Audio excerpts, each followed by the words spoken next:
All right, Jonah. Yep. Jonah, where'd you grow up? Where are you from originally? Um, Around here, Cross Lanes, West Virginia. You actually live in Nitro, right? Yeah. Nitro. Tell me about your childhood. You had both your parents growing up as a kid? I lived with my mom till I was 6 or 7. Then I moved in with my dad and was with my dad until till college. How would you describe your childhood? Um, it wasn't that bad. Um, I was medicated, like Adderall and stuff, and I don't know. I think that stuff kind of messed up my my life pretty much. In what ways? Like, I don't know. I think it kind of feels like it made it set in my mind that you have to be medicated. So like, I don't know. So now I have like some drug problems and stuff, and Yeah. Well, how would you describe your childhood? um, I mean, it's like a normal childhood basically. At first I was like kind of a troublemaker when I lived with my mom, but then when I moved in with my dad, I really wasn't much of a troublemaker. Like, I don't know, I was maybe a little bit suicidal as a child. Is that right? Like, I remember riding my bike into the road, like, and every time I'd go to cross the road, I would close my eyes. And I was probably like 5 or 6 when I would do that, which I don't even know why I was like that. Like, Without looking at yeah, whether the cars were coming? without looking and seeing if cars were coming, I just close my eyes and just like kind of hope I make it across. Wow. And How many times you do that? a few times, and I don't know how I never got hit. Like, that's just crazy. It blows my mind that I just never got hit. It was really strange. That's interesting. And what are your drugs today? Heroin, acid. That's about it. Yeah. And that started for you at what age? 20, when I was 20, 21, it started off with like painkillers, like the pain pills. Yeah, that's how. This part of the country, that's really how a lot of people started, right? Yeah. Painkillers were very popular here back then. Which I don't know, I kind of have like it's a weird theory on it, but like how, I don't know, America controls the poppy fields and Afghanistan and all those places. Like, all of a sudden when we got control of those poppy fields, like, heroin started flooding in the States like crazy. And it's kind of like, why is that? And then pills were like being flooded on the streets before then by doctors and stuff, and it's just, I don't know. I always thought that was kind of crazy. Like, it seems like they were setting us up. That's interesting. And I mean, does fentanyl make it down here to Appalachia? I believe so. I've overdosed like twice this summer. Is that right? Yes, I overdosed the 9th of this month. Then June the 13th, I overdosed. What do you think? You think that might have been from fentanyl? I think so, because I didn't do that much, and it was a small amount. Usually I do like, I could do a lot more than that. And In Los Angeles, where I'm from, the heroin is all laced with fentanyl. It's very hard to find heroin without fentanyl in it. see, someone told me the difference on it, but I can't remember how you could tell. It's by smoking it, but I don't smoke it, so like I So never know. You inject it? Yes. Yeah. How old are you now? 36. 36. Do you have kids? Yes, one kid. And are you raising your child? I'm paying child support. I really don't want to bring him around. Into this situation? Yeah. Yeah. I'd rather keep best him not out to. of it. And how do you support yourself? I hustle here and there, and then I was working. I got clean there for a while, and then when this virus came around, like I lost my job, and when I lost my job, like I don't know, I got like super depressed, and I just kind of started using again. But I was clean for How did you get clean? Suboxone. Mm-hmm. And you were clean for how long? It was a few months, and like I had no cravings for it, and kratom also. I had no cravings for heroin, and then Did the kratom help? yeah, it helped a lot, and it stops the cravings, and it's easier to get off of than Suboxone or heroin. And you found the kratom to help. Yeah. Yeah. But something pushed you to try to go back to heroin? When the virus came and hit, I just got into like this depression because I lost my job. Like I had like the best job, and like it was like a couple things all happened at once. Like I had this little kitten that I was attached to. It got killed. The girl I was seeing, she broke up with me.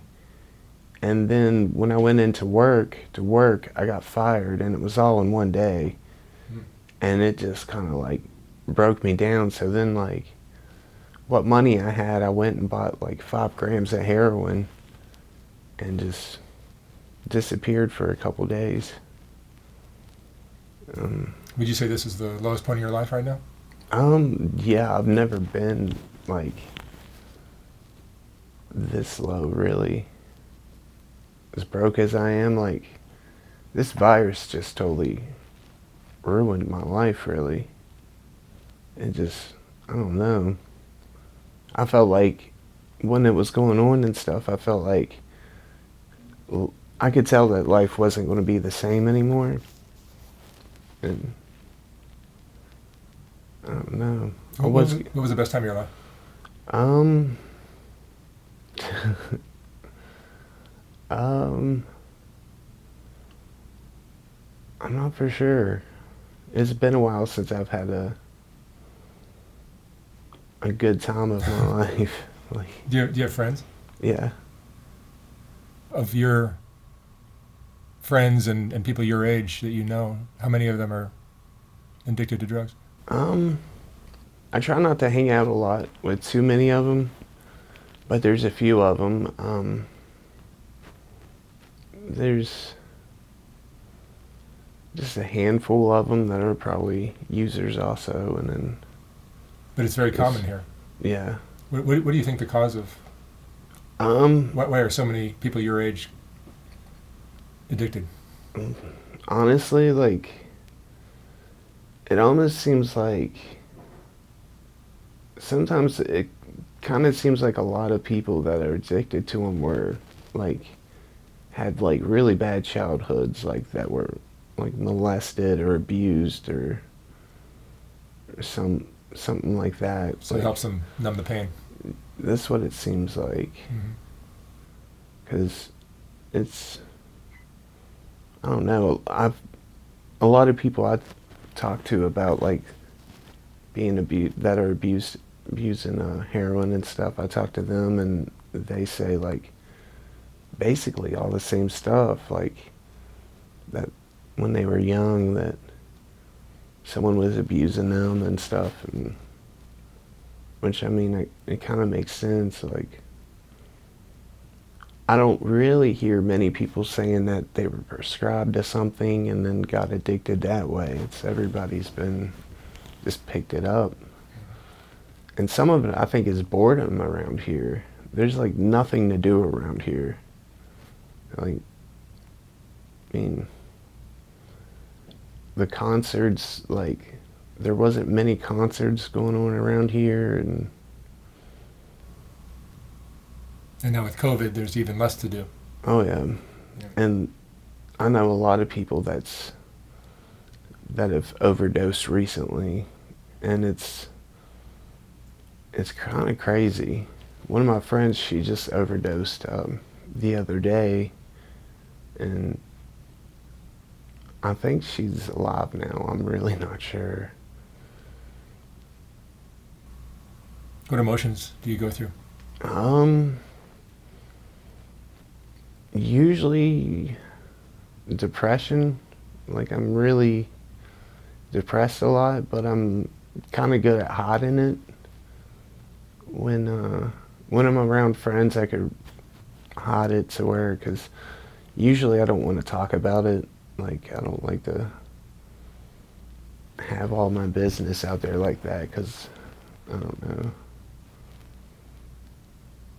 Some people, they'll just, I don't know, take advantage, I guess. And I don't know, if they find out like what makes you depressed and you make them mad one day or so, they'll do whatever they know what makes you depressed. And I don't know. Do you think that you have a self-destructive Oh yeah, streak? I The bicycle really story do. when you were young. Yeah, It's horrifying. I never really thought I would live to be this old, actually. I always thought I would kind of died young, which I know is crazy, but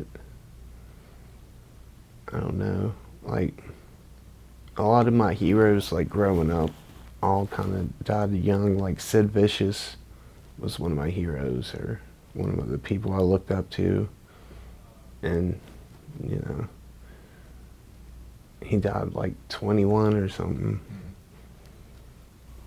What do you worry about at this point?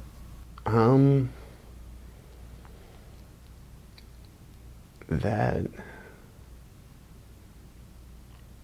I'm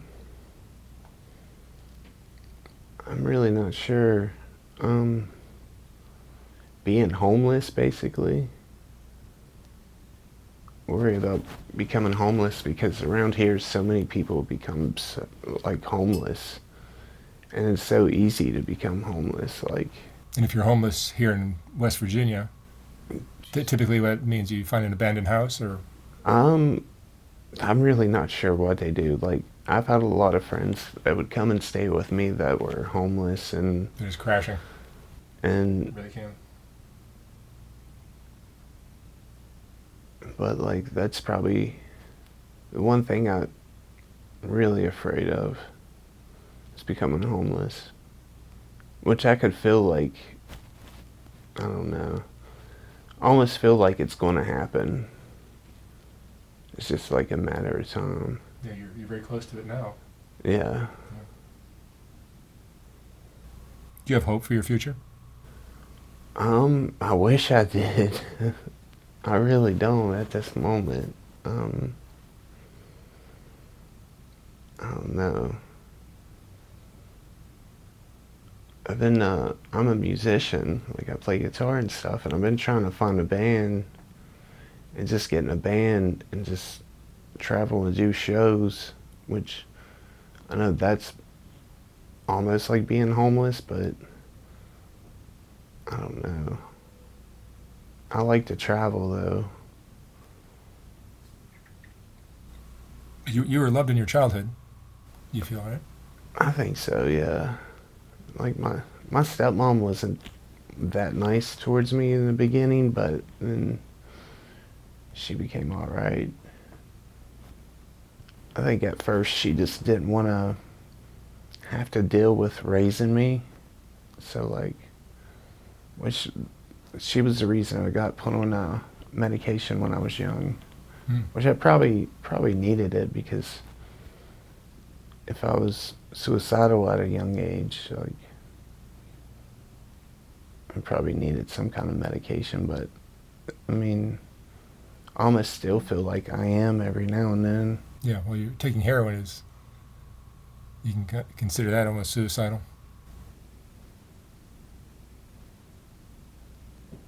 Yeah. The last time I overdosed, which was this month, they said, I think they said it took 8 milligrams to bring me back, which I guess that's a lot. I'm really not for sure how the Narcan Narcan works. Huh? Of the Narcan? Of the Narcan, yeah. They said they did 2 nasal sprays and then a shot. And I don't know. When I came back, I felt so embarrassed. Because, like, it's just like waking up, basically. And I just, like, hear the cops' radios and just see all their feet. And it's, I don't know. It's really embarrassing. But I don't know. The first time I overdosed,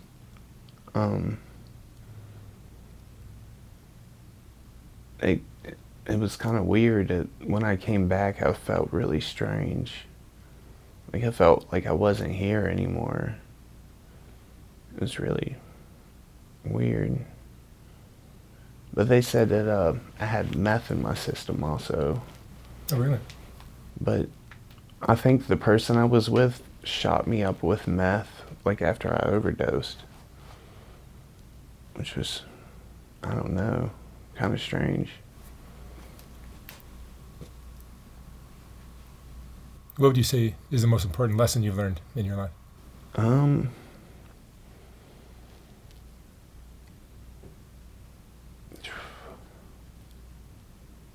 Not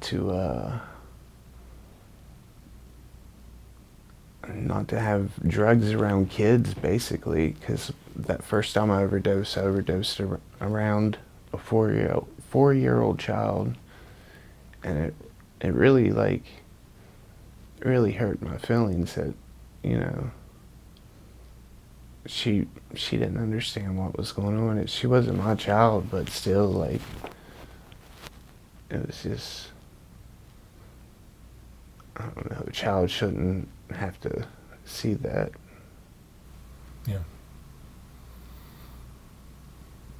All right, Jonah. Well, thank you so much for sharing your story.